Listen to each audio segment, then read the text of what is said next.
Are you ready to take your business to the next level? Every day there are countless books and articles that are published offering the key on how to make your business a success. It's easy to feel overwhelmed trying to keep up and run your business. That's why Deb Creer created the Business Power Hour.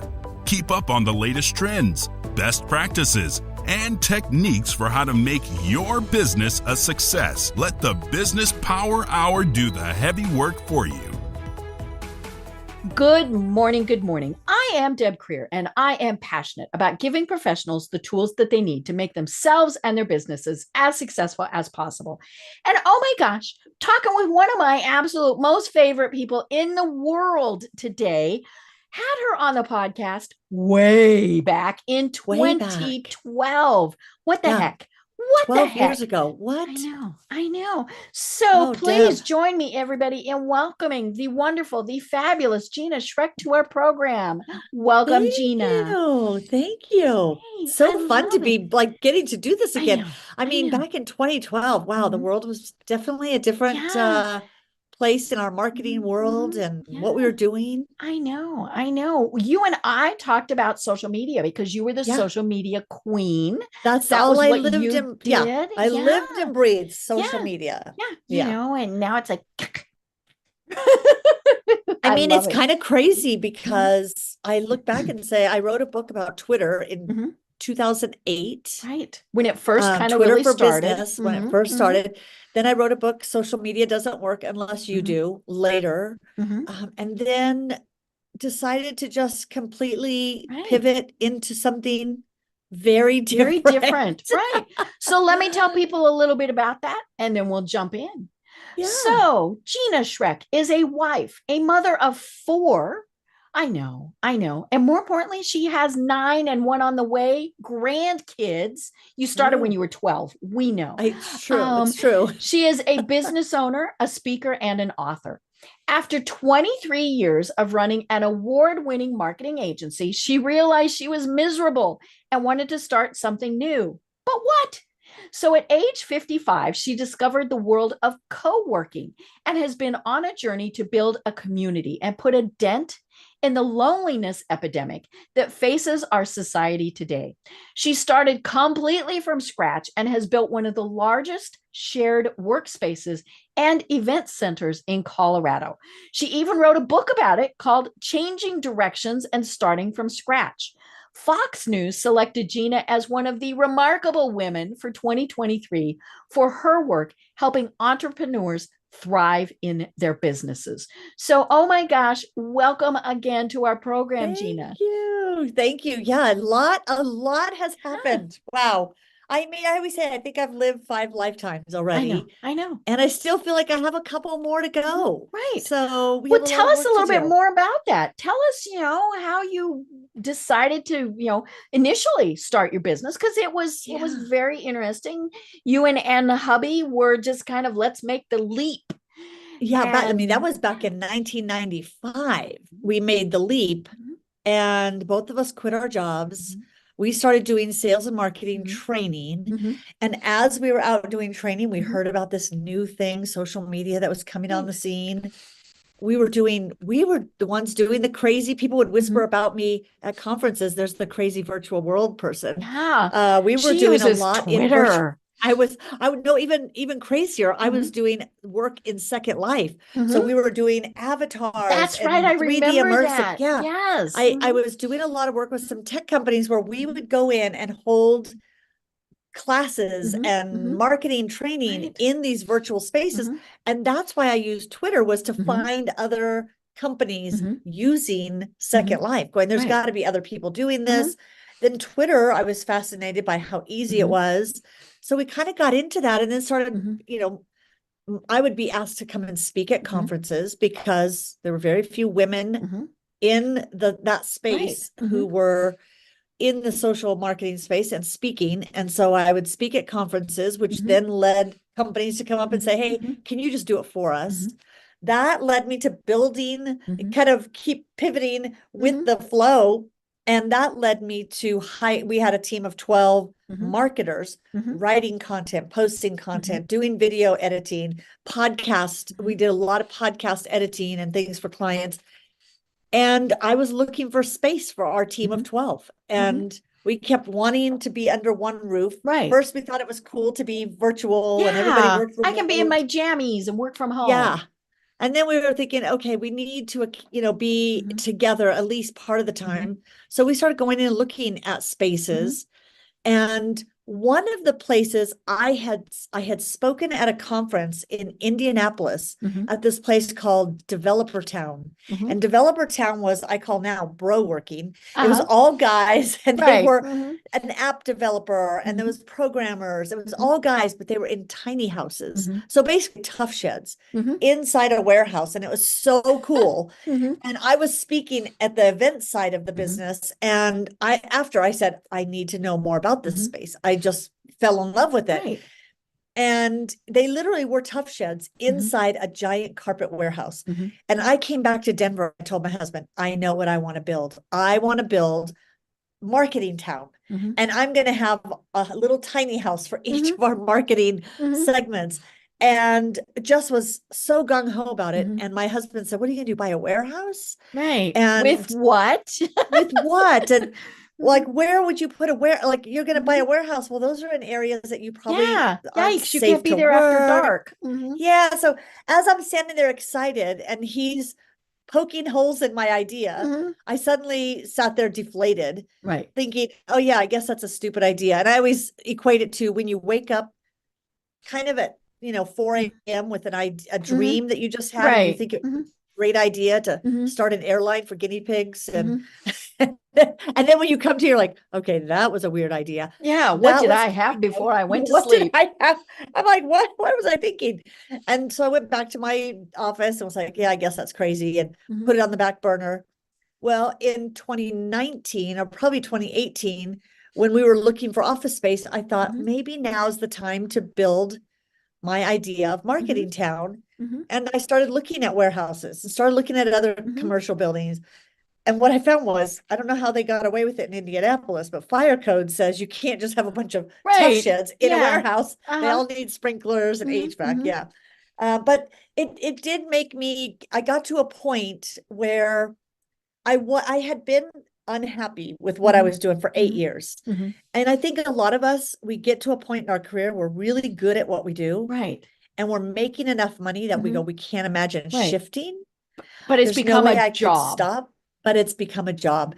And it was a 24/7, 365 job. Yeah. Because you had clients everywhere. And and it was all hours of the day and night. And I just was going, this isn't what I want to be doing.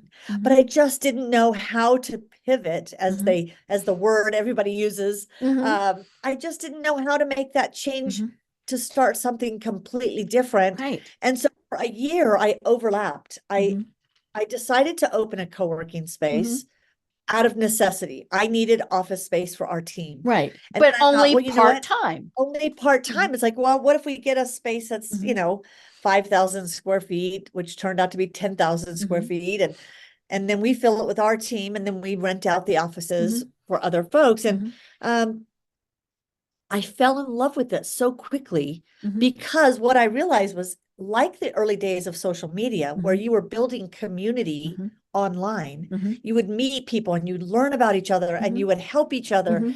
And it was such a fascinating time in 2007, 2008, that suddenly in a co-working space, we had all these people coming in that I was learning about, that we were building community. And I found it to be so fascinating that I dove in and said, okay, I need to sell this other business. Right. And so that's what I did. Yeah. I love it. And you talked about the fact that, and this was in your book, I read, see, where you and two of your daughters were in a coffee shop, brainstorming, talking through all this, and guy at the table next to you went, excuse me. That sounds, and he's actually so how funny. He put you in contact. And he has an office here. Yeah. But I always say it's interesting when you start talking about your ideas. Right.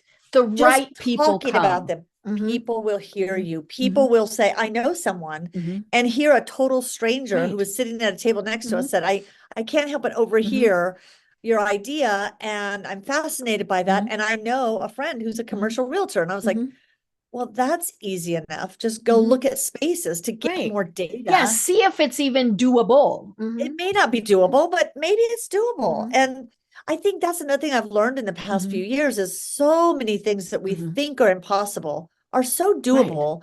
We just take one step and gather data. Right. And then take another step and gather data. And I always say it's like driving at night. You can't see your destination, Right. but you can see right in front of you. And then as soon as you get there, you see the next 20 feet. And then Right. as soon as you get there, you see the next. Mhm. And we just have to take those steps. And by going and contacting a commercial broker, I started looking at spaces going, well, this would be really cool. And wow, we could do this and we could do that.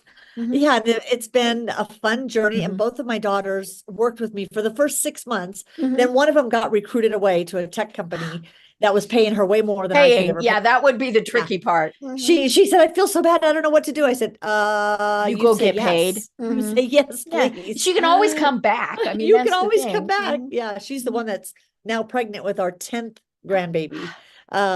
She's pregnant with her second one. And so, yeah, it's been a fun journey. And Taylor, my older daughter, who's the third of my 4 kids, she has worked with me the whole time through the expansion. We started with 10,000 square feet, and last year we expanded to 50,000 square feet. So taking on more of the building that we have now. And yeah, it's just been a wild ride. I love it.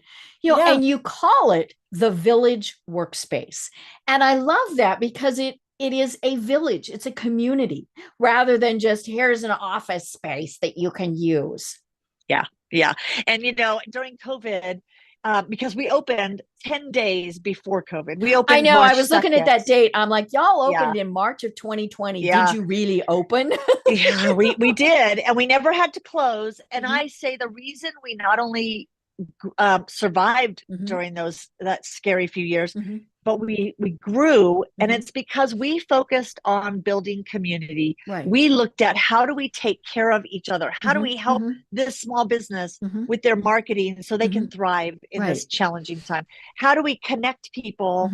How do we help them do Facebook Lives? We were doing Facebook Lives in our cafe every day we called it Remote Life. And during COVID, we were featuring all these other businesses, and it was just so much fun that helped us thrive. Right. And we stayed open. Yeah. They had their individual work space. So it was, hi, puppy. Yeah, we have a little visitor. Yes, hello.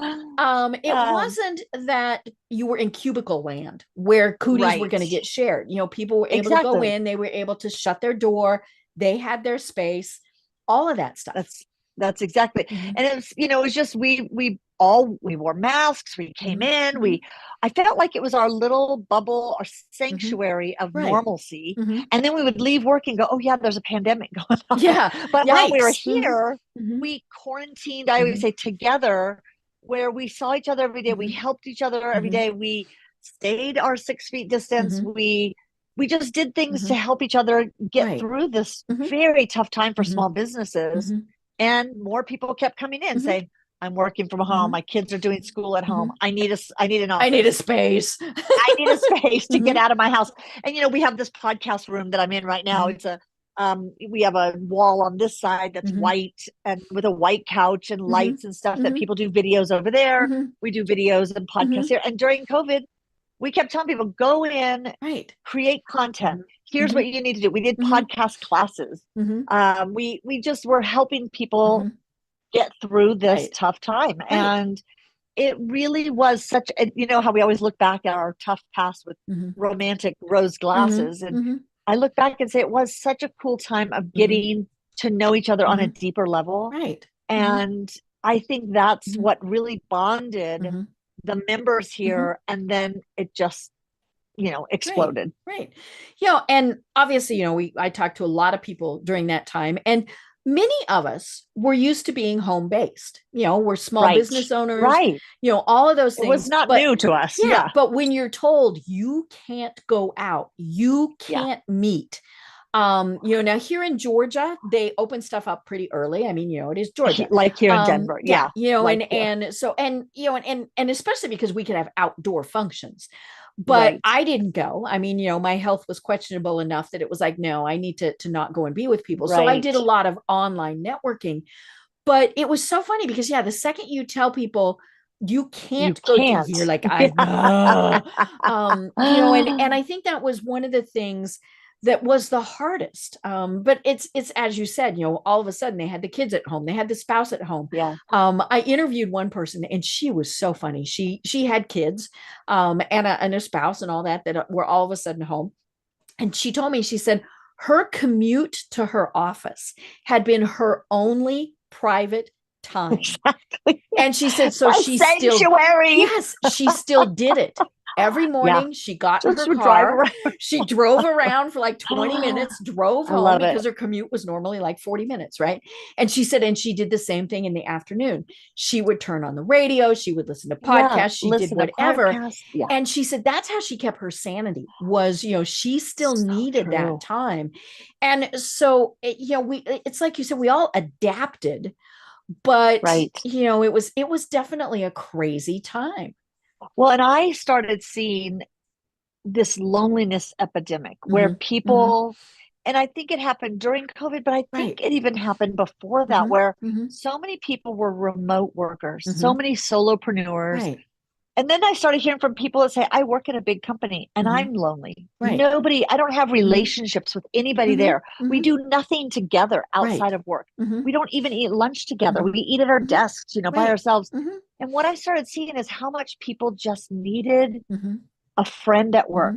They needed someone to ask them, what did you do last weekend? Or how's your son doing? And people weren't doing that.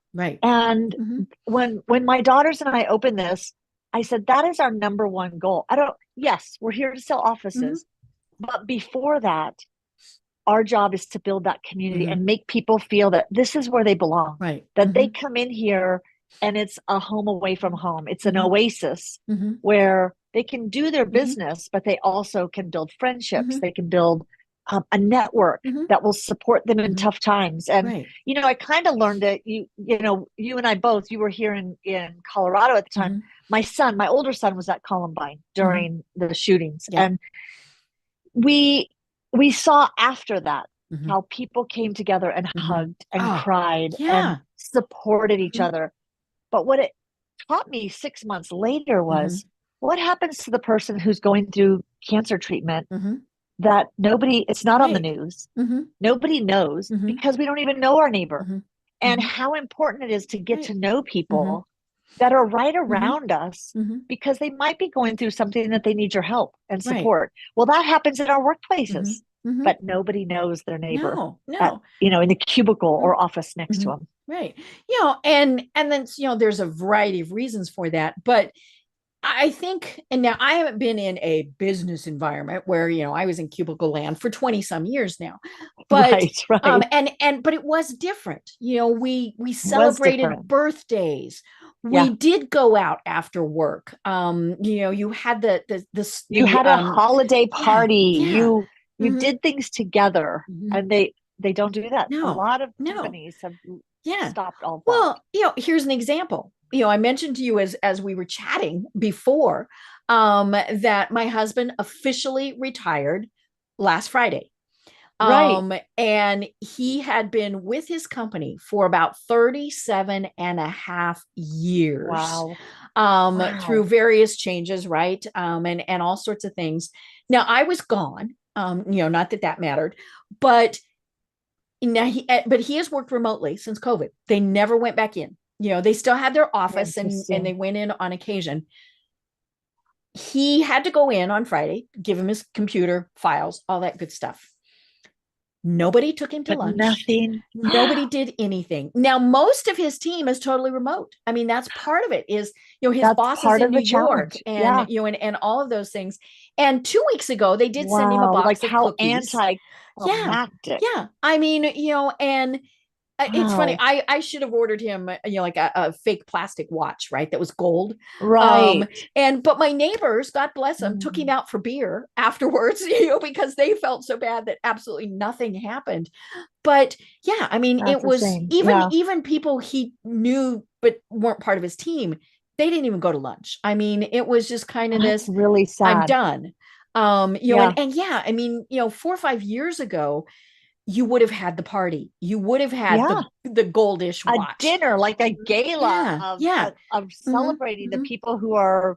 have contributed. Hmm. It is interesting because even here we have a woman that's moving this week. She's moving to Tennessee, Hmm. and we're having a big Right. happy hour Hmm. and Hmm. a big send off for her. Right. When Hmm. people leave Hmm. because they're moving or they're Hmm. changing Hmm. jobs or something, we all come around them Hmm. and celebrate them because I think people miss being Hmm. celebrated. Right. Yeah. And yeah, I think, that's one thing co-working spaces can Hmm. do, not Hmm. only for the solopreneurs, Hmm. but we have several companies in here that are bigger companies, Hmm. but half of their team works remote, Hmm. Hmm. half of them work in offices. Right. And we try to show them that this Hmm. is this is just what we do here. Hmm. It's a community. Hmm. Yeah, Right. that's Well, interesting. yeah, and they can get together on a month-to-month basis or whatever Yeah. it is. And it's funny because you mentioned in your book that kind of one of the final straws was that you had a holiday party and almost nobody came. Everybody Okay. had lots of other things Everybody to had do. some Hmm. excuse. Yeah, Yeah. yeah. My You know, and kids, my and this, and yeah, I mean, when I worked for ING, that was my last corporate job. That was one of the things I was responsible for. And I had, now granted, it was a lot of people, but I had a yeah. 5-figure budget for holiday parties for each one. Wow. I mean, like we rented out huge halls and we had all of Halls. this Yeah. stuff. And obviously COVID stopped that, but Yeah. nobody got back into it. I know. I don't And know why. yeah, and for the I mean, I know companies, why. A lot of it is right. budget. A Oh lot yeah. of it Hmm. is, half the team isn't Hmm. here. We'd have to Right. fly everybody Hmm. in. But Hmm. somehow we've lost that Hmm. ability to Right. pull people Hmm. together. Hmm. Yeah.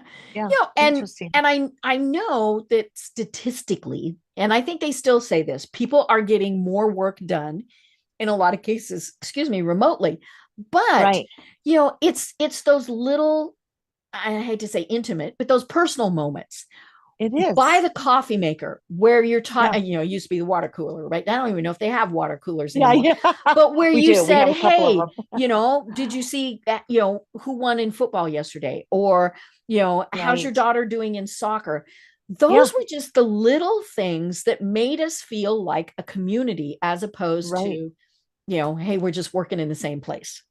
Yeah. And it is interesting because we intentionally build in Hmm. these touch points here. Hmm. We do lunch and learns. And Hmm. so every week there's some topic, Hmm. whether it's, how to start a Hmm. podcast, how to, optimize your Google Hmm. profile. It could be somebody coming in Hmm. and teaching a class on Enneagram or WordPress for beginners. Hmm. So those are opportunities. Hmm. They're free classes for members to come in, sit next to Hmm. another Right. person that Hmm. they may not know yet. Hmm. And then we have every other Hmm. Tuesday, we have these member mixers Hmm. and we have questions Hmm. you answer about yourself Hmm. and your business to get to know other Hmm. people here. And I just think it takes someone in an Hmm. organization Hmm. to be intentional to build those Right. Hmm. touch points. Hmm. And here it's just something we do for the Hmm. company so they don't Hmm. have to worry about it. But Right. those are important. Those are Hmm. really important for Hmm. people to feel connected, Hmm. and Now, it's is that critical. unique or are other workspaces doing that? Oh, I would say a majority of workspaces do that. There Okay. are some who say that's too much work and they Hmm. just have I mean, you offices. almost have to have There's, a full-time person coordinating all of that. you do. I You mean, need a we have social two director. full-time Hmm. people. We Hmm. do. We call our cruise directors. Hmm. We have two that are ones we have workspace, we Hmm. have wellness space on the Hmm. other side of the building. Hmm. And that the wellness Hmm. side is where we have therapists, we Hmm. have massage Hmm. therapists, we have a physical therapy Hmm. group, we have a physician. Hmm. So all of our medical and Hmm. two esthetician groups. So anything that's beauty and wellness is on the Hmm. quiet side of the Hmm. building. The social side of the building is all the Right. Hmm. traditional Hmm. businesses. And then in the middle, we have an event space. Hmm. That's what's unique here Hmm. that most co working spaces don't have, and Right. that we took on almost accidental. But we have work, wellness, and event center. And it's a lot. It's a lot to manage. Oh, yeah. And so we have an event coordinator, and then we have our director of operations. And so it was a lot bigger than we had anticipated, but we had an opportunity because of COVID. The other part, 40,000 square feet of our building, was DaVita call center. So they did, if you were booking a dialysis appointment, you were calling this call center, and they all went work from home during COVID. So we had 40,000 square feet become available. Nice. And I was thinking, all right, that's a lot of space. I don't think I need 40,000. I really just want 15,000 more. But they made it a sweet enough deal that I said, maybe we can add an event center. So we took that on. But it was such a dramatic change from anything we were doing that even the process of believing you can do something so big that I think that stops most of us in our tracks. That we just think, okay, this is just crazy. This is a crazy idea. And it's too crazy and too risky to do. But I think we overestimate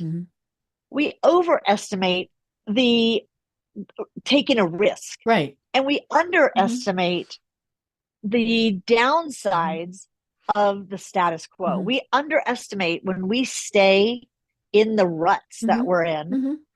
We underestimate how bad that will be. And it's as you said, you've got to go small, and take it step by step. If initially you had said, let's do 50,000, yada, yada, yada events, you probably wouldn't have done it because you would have. My husband would have had a heart attack, and I would have been, I would have been taking care of him after that heart attack. And so then, there went that job. There went that. And I think that's the thing, especially when someone is making that leap, maybe they've been in corporate America or whatever. And I love in your book how you talk about find a need and fill it. And it might be something, wild and crazy. And so talk to us a little bit about that, because that was a fun part of the book was, figuring out what might be possible.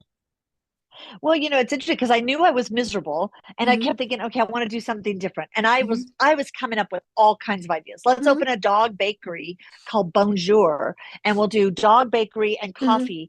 And I went down and looked at how much a space would cost to rent and how much supplies would be. And my daughter and I did all the numbers, and I was like, oh, that's a lot of dog bones you have to sell. And then I thought maybe opening a restaurant would be fun because I could sit with our neighbors and get to know them. But then I was like, oh, then I'll have to work holidays and weekends.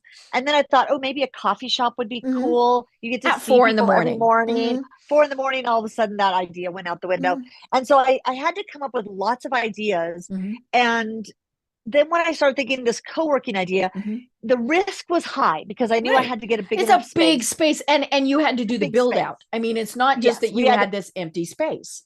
No, it was over $1 million that we had to come up with and we didn't do any investors. My husband has worked for large companies, and he said, if you get an investor, they own your business. Yes. Even, and I was like, no matter what the terms are, they're still like, that's our nickel. They're going to own. So, and my thought was, I'm going to minimize the risk. And that came with, I need to do a lot more research. I went and attended a conference. I started searching for podcasts and blogs, anything in this industry to just educate myself. And I put together my numbers. Now, granted, I had a foolproof plan on paper. And a month, 10 days after we opened, COVID happened. So you're never going to eliminate risk. But I also had the confidence that came from 20 years of marketing that I could market this business. And I could build a community in person that I had done in the past. So it's also building on your foundation. Even though it was something so different, I was taking skills that I had learned earlier and said, okay, how can I minimize the risk here by using my experience and my skill set? And, to me, having events has always been easy because I can market events. Well, events market a co-working space. So I was able to minimize the risk, Mm-hmm. but there was still risk. Mm-hmm. But I also knew I could slow the pace Mm-hmm. because I wanted to jump right in and do Mm-hmm. this, but I had to do more research. Mm-hmm. I had to Right. spend more time so that I could have that confidence that I could do it. And I think that's the really important thing is to do that research. Yeah. And there are going to be the people who say no. And I love the There were part a in your lot. book where you talk about the basement people and the balcony people. The balcony Right. people are there cheering for you. You're amazing. Keep going. You're doing it. And I'll never give you a dime, but you're awesome. Yeah. We'll clap for you, but yeah. We'll clap for you. We may not ever buy from you, but we'll clap. The basement people are have you thought about, we don't know if you can do that. Yeah. And what I love is you pointed out that we need the basement people just as much as we need the balcony people, because they're the ones that say, okay, have you thought of this? Yes. Yeah. And as entrepreneurs, in order to be a successful entrepreneur, you must own a pair of rose-colored glasses. Yes. It's a mandatory thing because your optimism is what causes you to be able to move forward with an idea. And when your idea is low risk, like when I first started my business in 1995, I say there was risk because we both quit our jobs at the same time. We had a brand new house. We had 3 children at the time. We had nice cars. And we both quit our jobs together. But you know what? The risk was still pretty low. Right. Because it took no capital to do what we did. And you could go back to a real job. Oh, yeah. In 1995, the market was good. We could have gotten a job. And so the risk was lowered. When the risk is high, when you're having to say, I need to pull out 600,000 or I need to pull out $1 million out of a savings account to do this. Right. You're going to have to do things different, and you're going to have to listen to some basement people who say, but here's the interesting thing. When I first had the idea, I went to my husband, who he would be mortified to think I consider him a basement person, but because he's extremely encouraging, but he is the logical, he's the practical person. He is so practical, and he will tell you all the things that could possibly go wrong with your idea before you ever take the, and I went to him with my idea 10 years earlier. That was my mistake. I needed balcony people 10 years earlier. Right. And I would have started this before we worked in. 10 years earlier, I had this idea that I wanted to do, but he poked holes in it and I wasn't encouraged enough to do it. And you went, okay, never mind. Okay, never mind. But 10 years go by and I do my research and before I told him my idea, I first was surrounding myself with people who were already doing it. Right. So that when I went to him with his pen to poke holes, I had data. Right. And I also was able to say, oh, okay, wait, I'm gonna look into that because I've already thought of that. I've already thought of that. Or I hadn't thought of that, but all this will work. But doing daycare, let me go get more information. Right. So I think we have to know it's like a little seedling that's growing. You have to protect it first. Right. Let it get some roots and let it get some strength. Then let the storms start coming. And I think sometimes entrepreneurs get shut down early and they quit. Right. And they kill an idea that would have been great. Yeah. And it's because you've got the people who say you can't do that. And it's there's always those. and we've grown up with those, and whether it was our parents saying you can't do that or a teacher saying you can't do that. And, like mine would say, don't do that. That's hot. What do? I reach out and touch it. Right. Exactly. Like, oh, look, it really was. Yeah. But, and they would look at me like idiot. But I remember teachers and I'm a little older than you telling me girls. No, I doubt it. Yeah. Well, I'm right at the end of baby boom. Right. And when girls at that age wanted to go to college, it was nursing, teaching, things like that. And I remember telling them I wanted to be a lawyer. And they said, oh, no, girls don't do that. Now, there were a lot of girls, women who were lawyers. I mean, but it was, and it's not so much that they certainly weren't trying to hurt us. They were trying to keep us from being hurt. True. Which is a really good point. Yeah, Because a but at lot the of same parents point, it will was like, say you yeah, can't do that. yeah, let me touch the stove and figure out for myself. Oops, it's hot. Right. And that's, I think that is one of the hard things, is sometimes you have to let them learn those lessons, but to have that to fall back on. And back to the Yeah, basement analogy, you have to have that foundation. And to me, that's the you basement. do. And you have to have enough, you have to have someone who's able to look at Mhm. it from a perspective that does not Right. wear the rose colored glasses, Right. because they're looking at it saying, I would never pay money for that. Mhm. Versus your encouragers will, Mhm. I mean, how many times do we have a business idea and all of our friends will say, Oh, oh that's my gosh, that's fabulous. so brilliant. That is so Mhm. brilliant. Then you go to start selling the product and nobody buys it, No. including your friends. Mhm. So, your friends or balcony people, Mhm. they're cheering you on and Mhm. saying, you can do it. Right. Mhm. That's not the Mhm. same as market research Mhm. saying my ideal Mhm. customer is Mhm. out there willing Right. to pay this amount Mhm. of money that I think it's going to take. Mhm. And so knowing the difference in Mhm. those two groups Mhm. is really important. Mhm. It's three groups, Mhm. because you have your basement people, you have your balcony people, but you Mhm. also have your ideal customers. Mhm. And Right. those might be somebody Mhm. completely different Mhm. that you are not Right. reaching out to yet. Well, and especially if you're doing something very different, Yeah, like building, a shared workspace. right. Initially it would have, that's where you have to find it. Would you do this? Are you already doing it? Yeah. If it's there, what would be in it? Well, yeah, what would you put in it? What's missing? What am I Mhm. not seeing? And I think I've always been a risk taker and Mhm. willing to say yes to things Mhm. that others may not say Mhm. yes to. And that's another thing, putting yourself into a Mhm. position to say, I'm going to say yes to new Mhm. opportunities. You know, to me, when you put yourself in front of Mhm. more doors than Mhm. anyone else, you're going to be more successful. Right. And it's Right. putting yourself out Mhm. there, attending more Mhm. networking things, or building your Mhm. online presence and sharing. That's always Mhm. been something I'm Mhm. willing to do, Mhm. willing to do the work. Mhm. And that was one thing I kept saying. I am willing to work harder than Mhm. anyone Mhm. else in this industry. Right. If that's what it takes to Mhm. succeed, I'm Mhm. willing to do it. Right. I'm not looking for Mhm. easy. I'm Mhm. looking to get it done. And Easy almost wouldn't be fun. sometimes I think, wow, all I want Yeah. is Where's easy. where's the easy button? Where's the easy Where's the button? easy You button know, someday? and But I and just think you have to be willing to do the hard work. Mhm. Everybody Mhm. wants easy. Like Right. how do you Mhm. build a 100,000 followers on Mhm. social media?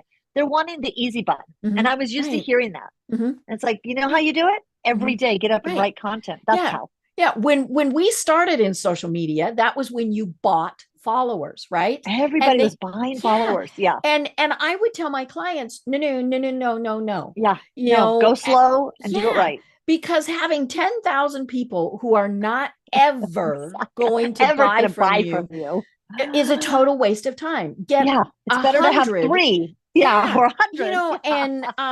and I actually lost clients because I wouldn't buy, and I'm like, Yeah. You wouldn't buy fine. the followers. Yeah, Well, I and used to always tell people the joke of, I can get you 100 naked Mhm. spammers in a Yeah. day. Mhm. But you know what? Those people will not only never buy Right. from you, but they will then skew the algorithm Mhm. that's all that your Yes. following now will Mhm. attract is Mhm. more spammers, Mhm. because that's who the Right. algorithm says this is who's following you Mhm. now. Right. So, shortcuts never Mhm. get you where you need No. to be, and doing the work Mhm.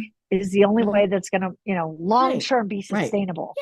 Yeah. And as you said, do the research. We're not Yeah. saying, folks, if you think this is a great idea, mortgage your house and sell every dog and cat and all of that stuff. But you did point out in your book, you've never heard, and I haven't either, of an entrepreneur who has starved to death, right? Something Correct. happens and, Yeah. but yeah, it needs to be acceptable risk. Yes. And you talk in your book about the various ways to finance and some things like that. And I think that's something that is incredibly important. And to be able to do all of that. And there are people Yeah, who are because going to there's say, lots I of have to ways. have investors. And that's one way to go Right. about it. Yeah, Yeah. if you're willing to do it and your end Mhm. goal is, I just Right. want to build a Mhm. business Right. that can be Mhm. sold, Mhm. then investors might be the way to Right. go.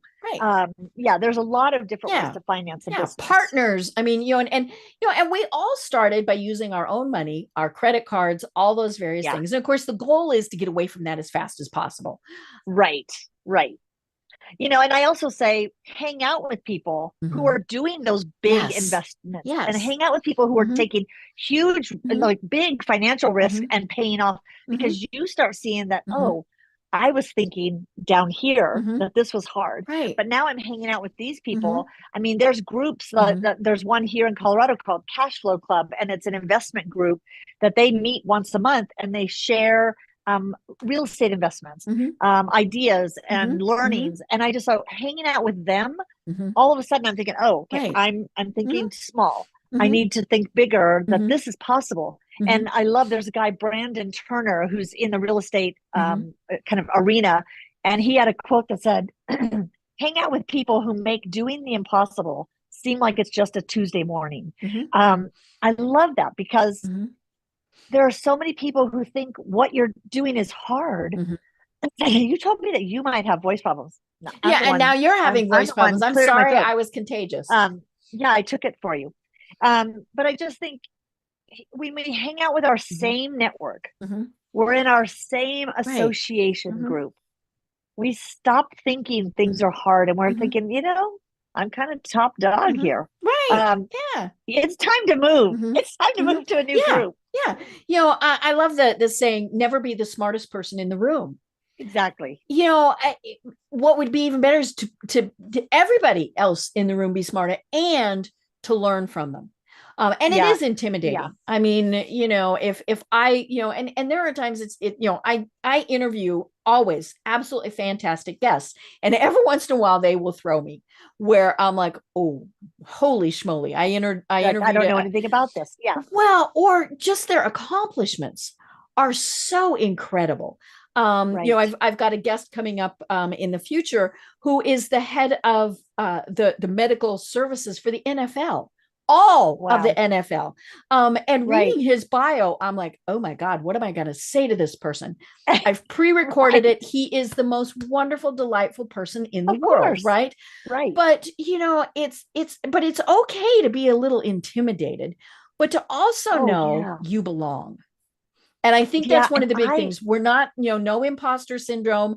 And you can think that in the car. You can think, well, I love being the dry sponge in a room full of big water. And I just think it excites me to go, here's an area that I know so little about. I want to dive in and learn. And I feel like when I go somewhere and I hear people talking and I think, this is nothing new to me. It's a boring place to be. And I think a lot of times in our business, we might be doing really well, which is a really scary place to be, because when you think everything's going well, something's going to hit you like AI. And suddenly or COVID. Your whole industry could be turned upside down. And I think if I were starting my marketing agency today, how different I would approach it. And you have to be an expert in AI now. In AI, I would go all in. I'd be the AI consultant. I would learn everything I could about that, because that is going to fundamentally change every single industry. I keep searching for, how can I use AI we use it for our podcasting and we use it for, getting some reports that we do. But it's like, I really want to look at how can it fundamentally change this industry on buying real estate and expanding. And then I look at it and go, wow, my clock is coming to the stage of going, I really want to do less. I don't want to do more. But I mean, that's the thing with AI. And I think of it as another employee, right? And so it's just, that's those resources. But who would have thought 5 years ago that, we would have been doing something like this, and it is scary. But don't you remember when Facebook and Twitter were scary? Yes. I mean, every time there's some new change, it's scary. People are freaked out by it. And social media, I can remember people going, oh, it's just a fad. It's going to pass. And people will never use it for business. That was one of the things that I was told multiple times, is they will never use it for business. And now, of course, I have people who tell me all the time, I don't have a website because I have a Facebook business page. And I'm like, oh, danger. No. Yeah. Danger, Will Robinson. Exactly. You got to have your own real estate. But yeah, it's just, it's incredible. But 10 years ago or so, maybe even 5, we wouldn't have thought we can office with a whole bunch of other people. You either have an office or you home or you office, work at home, or you go to Starbucks, right? Right. That was the third place. That was the third yeah. place. And now that is something now working remote. Mhm. And, we always say the Mhm. flex industry Yes. because we have people that work in here 2 days a week and they Mhm. work at a company Right. 3 days a week. Mhm. But they never want to work Mhm. from home because they don't have good Wi-Fi, or they Mhm. have dogs that Right. bark, or, for whatever reason, home might not be the option for them. Mhm. And Or like because you we have said, the they event just want to be space, around people. they want Mhm. to say, I want to come around other Mhm. people a couple Mhm. times a week. Mhm. So we have to look at it and say, where Mhm. will the workforce be Mhm. in the next 10 Mhm. years? And I'm always looking constantly, Mhm. what is the next 10 to Right. 15 years going to Mhm. look like? Because that's where I want to start Mhm. going. I want to Mhm. start moving in that Right. direction. And Right. you never know. We might need, I'll turn some of these into senior living Mhm. um Mhm. offices, Right. or Yeah. Or like you said, little apartments, or tiny you never know. homes. Right. Tiny homes. Yeah. Yeah. So it'll be interesting to Mhm. see. Right. And I love what you have done with the Village Workspace. I was It's looking on really the fun. website, because it is not just the workspace. And Mhm. you very purposely thought about all of this. You've got the Right. wellness portion, you've got childcare, all of those things where somebody might go, I would like it, except Yeah. you don't have this. And are you going to have everything? No. I mean, you just can't do that. But like you said, I suppose somebody could put a cot in there and snooze. Oh no, we have 3 nap Yeah, rooms. We yeah. have a Mhm. locker room, Yeah. fitness center, Mhm. showers, Yeah. Are you open kitchen. So I go, 24/7? you could live here. Yeah. We're open Okay. 24/7 for Okay. people. Mhm. We have events every single day. Mhm. What I say is this was all a selfish endeavor. Mhm. It's like, what do I want in a Mhm. workspace? I Right. wanted nap rooms. I Mhm. wanted a place to go work Mhm. out. I Mhm. wanted a yoga studio Mhm. where there's yoga classes in the Mhm. morning. Um, and I just kept thinking, if I like that, Mhm. surely other people are Right. looking for a place to get You're everything very done. special. We know that, but you're not unique. Exactly. Yeah. So I think we have to, people always say, Mhm. follow your passion. I certainly did not Mhm. have a passion for No. real estate or Mhm. commercial real Mhm. estate or renting offices. But I think where I'm passionate is Mhm. I'm passionate about building the community and Right. relationships and Mhm. helping other people. And I Mhm. get excited when I see a small Mhm. business start to thrive. Um, and to me, it's like, Mhm. can you be passionate and add that into Mhm. your area that you're Mhm. wanting to work in? Mhm. Then you're going to be successful because Mhm. you stay passionate. Right. It's not Right. that you have to follow Mhm. a passion, Mhm. because you may not be passionate about Right. something that you're doing for, Mhm. work. Mhm. So find ways to Mhm. incorporate other Right. things into your work. Right.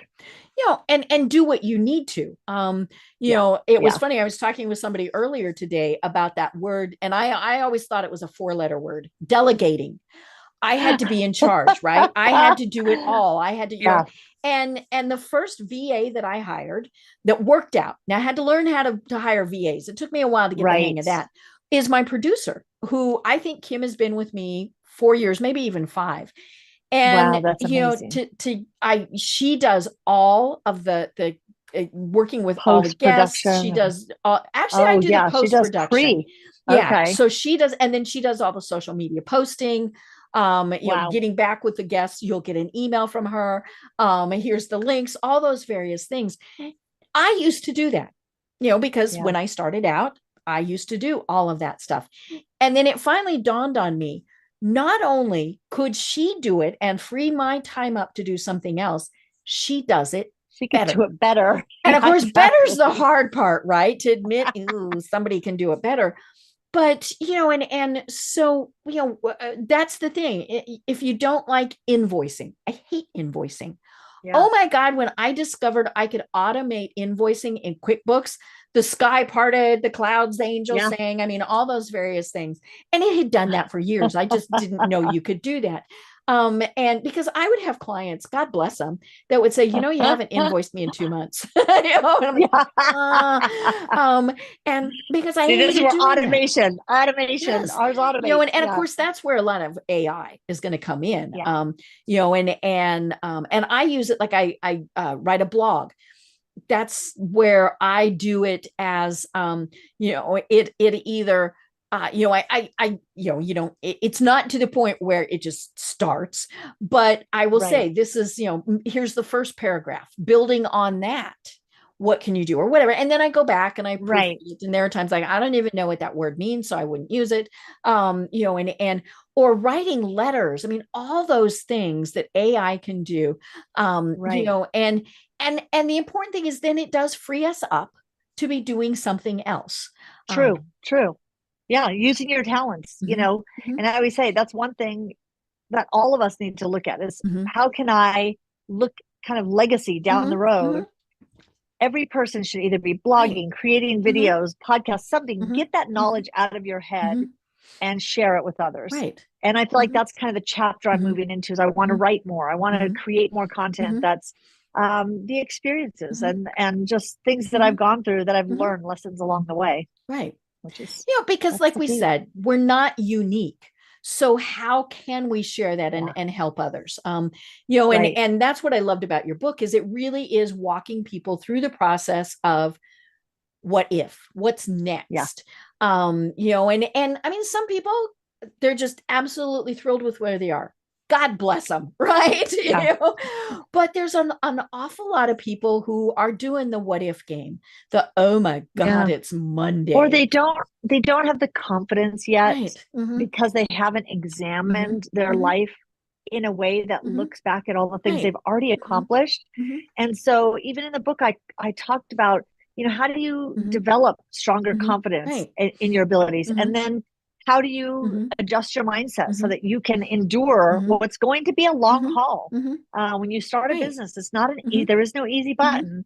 Mm-hmm. And then, when you're going through this, how do you weather the storms that will Mm-hmm. just continue Mm-hmm. to Right. Because hit there you? are storms. And there It's always it. will be. And Mhm. I think when people think, oh, once I get this Mhm. business up and going, Mhm. it's smooth sailing, it's Mhm. always going to Mhm. be work, Right. keeping it going. Right. Mhm. But it's work that you love and feel Mhm. passionate Mhm. about. Mhm.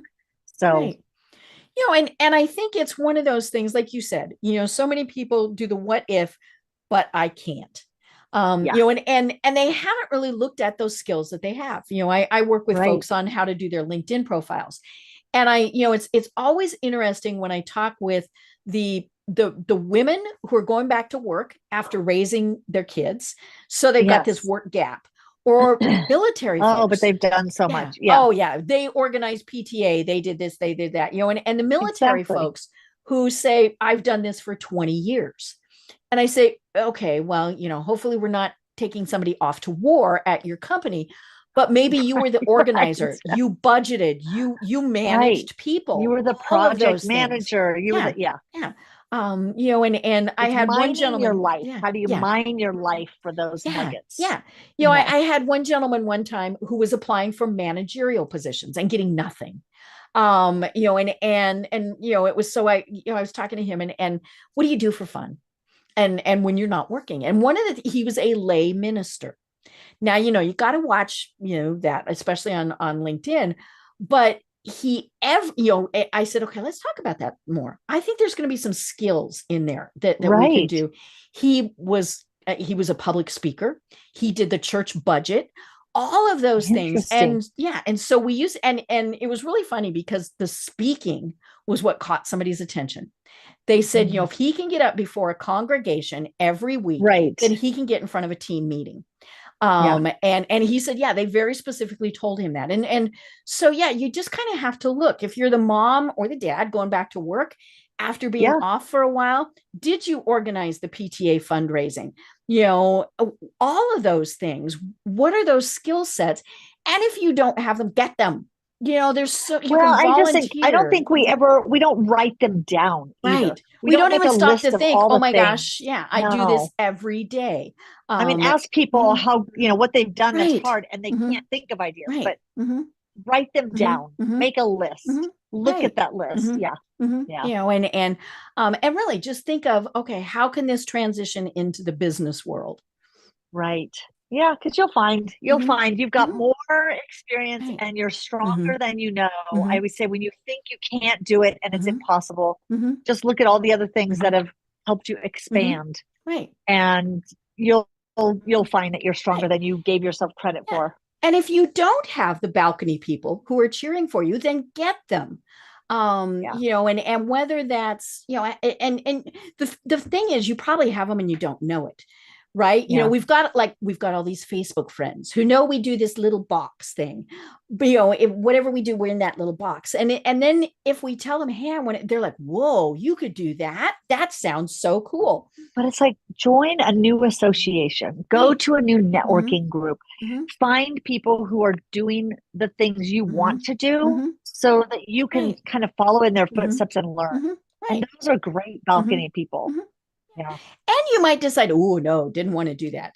Exactly. Yeah. Exactly. Yeah. Well, I mean, I didn't realize it meant this or whatever, but that again, that's part of that research. But yeah, find your balcony people, and I'm not talking the balcony people from the Muppets, right? Not the curmudgeon guys who were there. Yeah, I forgot about those guys. I know, that no, right? Oh, we want Kermie, and we even want Miss Go to Piggy, the other balcony. Right? Yeah. We want the people who are going to say, you've got this. We know you can do this, Exactly. and then go forward. And as you said, step by step, don't think that, I mean, you do kind of want to know what the end is, but it's okay. What are the steps that I need to take to get there? Right. Yeah. And you can do it. It's easier than you would think if you just start the process. Just start. And you may decide halfway down, oh, I'm going to go this way instead of this way, but start. And that gets you moving in the right direction. And that it starting is the absolute scariest thing because, for one thing, we want it to be perfect. It's never going to be perfect. Yeah. How boring would perfect be, right? And so just get started. Yeah. Yeah. Just get started and you'll be surprised at what you discover about yourself, about interests, about the needs out there.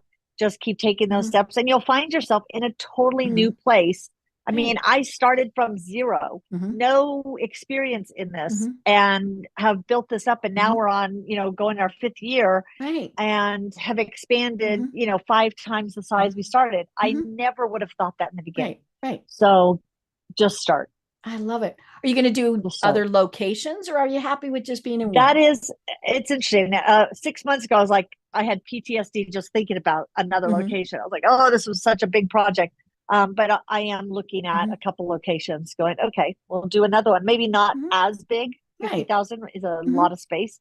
And I said, maybe we look at 30,000 and do the work and wellness. But you never know. I go, let's start down the path and see what we discover. I love it. Yeah. Well, oh my gosh. We're almost at the top of the hour. We're not waiting 12 years before we do this again. I know. I couldn't believe that when I looked up that date. I was like, holy schmoly. Wow, that was a long time ago. I mentioned your book. Okay, time for Vanna.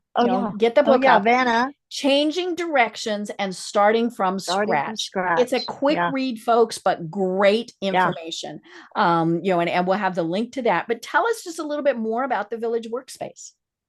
If you ever are in Colorado and we're just in South Denver, stop by the Village Workspace.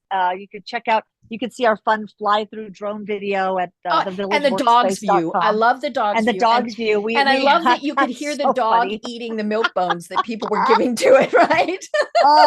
My daughter said, we have a drone that flew through so people could see the whole space. And when we got it done, we're like, it's so helpful. And then Taylor said, we have so many dogs because we're dog friendly. So we strapped a GoPro to her dog, Margie, and she walked through the space. Looks like a German Shepherd. Yeah, at least from the ears. Just a little, lab mix mutt. And that's everyone loves. They go, I love that there's the dog view video. So you could check out the villageworkspace.com and see those fun videos. Yeah, or you can follow me on LinkedIn, anywhere. I'm just at Gina Schreck. I love it. Well, this really has been so much fun. And just catching up has been so much fun. But we will do this before 12 years. Not that we're going to change careers and are starting this over again. Well, you never know. I might have a new one. I know. You never know, and so all sorts of stuff. But until we chat again, do you have any final thoughts that you want to leave everyone with? Trust that you will expand. When faced with something hard, you will expand. Anybody who has ever had a child realizes you expand after that child is born, with capacity to love, with capacity to take on challenges. And same thing with business challenges. Trust that you will expand to meet the challenges. I just don't think we give ourselves the credit that we are smarter and stronger than we think. I love it. Well, I'm Deb Creer. I've been talking with my friend Gina Schreck, the founder of the Village Workspace, and we can't wait to see what comes next. Until next time, though, everyone have a great day. Tune in for our next program for even more trends, best practices, and techniques for how to make your business a success. The Business Power Hour, hosted by Deb Creer, is proud to be part of the C-Suite Network.